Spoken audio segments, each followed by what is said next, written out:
Okay, this is jury rigged, sorry. Um, changing the face of homelessness. Just take a second and think about this question.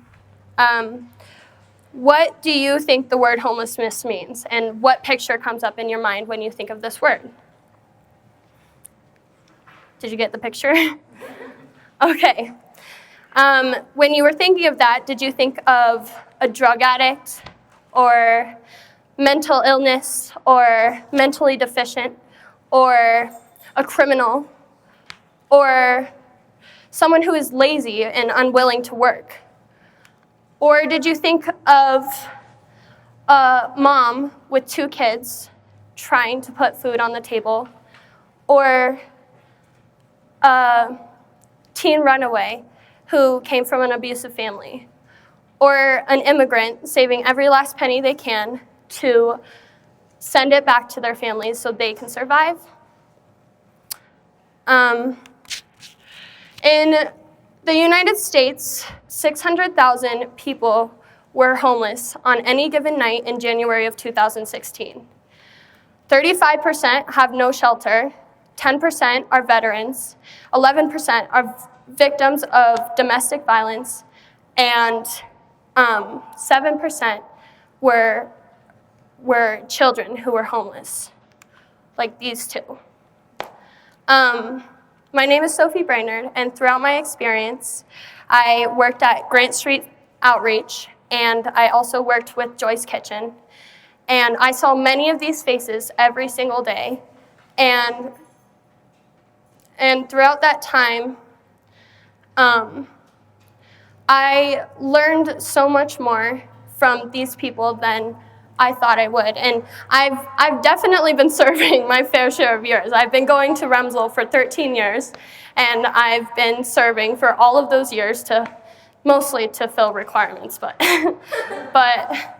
also I learned that though I was serving these people, they were actually serving me more than I was serving them, because they taught me so many things, like how to be kind to one another and how to be compassionate. I met somebody, his name was Rusty, through my sister, and he was homeless. He's a blind, homeless old man, and he's very grumpy. And my sister works at a center for homeless and disabled people, and he would come into their center every single day and just sleep on the couch. And he would resist anybody's help. And my sister tried to help him, and so many other people that worked there tried to help him. But as time went on, my sister kind of just pushed in there and got to know this guy. And she heard so many stories about his life on the streets. And she heard about how he was robbed many, many times and kicked down and pushed around many times while he was on the streets. And this guy, he is blind. He can't see what's going on around him. So he already has a disadvantage, but being on the streets is just another disadvantage for him. And so he learned really not to trust anybody around him. And the fact that Molly was able to make this connection with him and this relationship with him was amazing, but he still wasn't able to trust these people, and so he moved from state to state and town to town, and he ended up not showing up one of the days throughout the summer, but still, Molly was able to look past the surface and see that this guy was actually really kind and really funny and really witty, but not many people are able to do that, and we create stereotypes and judge people who are on the streets, and not just on the streets, but we judge everybody in our everyday lives. But we pass by these people, and though we have busy lives, no one's able to stop and help these people. And it's not our job to judge them and whether or not these reasons for why they're on the streets, or their stories are real. It's not our job, but it's our job to help them. And what we're doing is we're handing over ending homelessness to government nonprofits and religious institutions when we can help them simply by smiling to somebody across the street, or just by saying hello as you pass by just somebody you see laying on the street, or maybe giving a couple of dollars or change that's in your pocket. If we do this, we can help end homelessness, and just by doing those little things, it can go a really far way, a really long way. Yeah, you get what I'm saying. Okay. I have another story. I also met these people through my sister Molly, and these it's a family of 6 or 9 actually.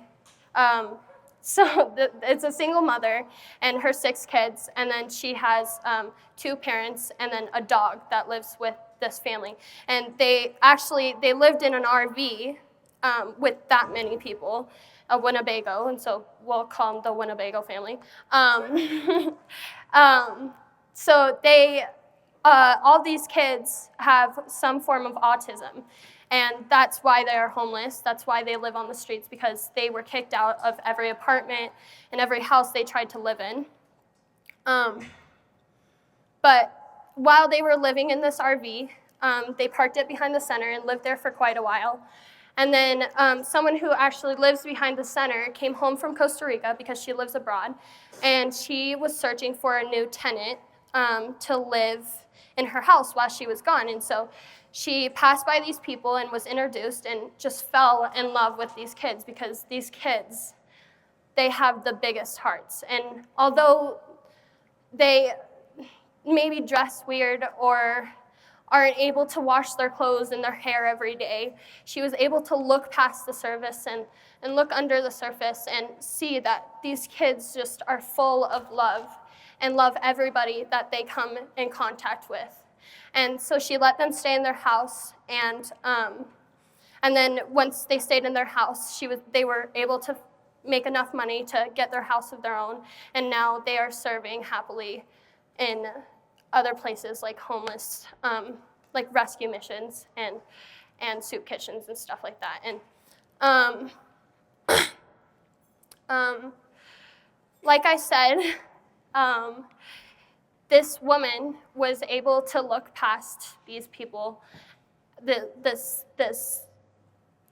cover of these people, and see that these people are kind. And that's what we all need to do in our everyday lives. Once we see anybody who is homeless or anybody who just looks different than we do, we just need to help them.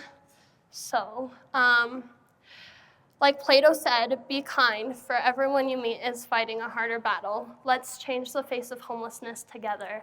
Thank you.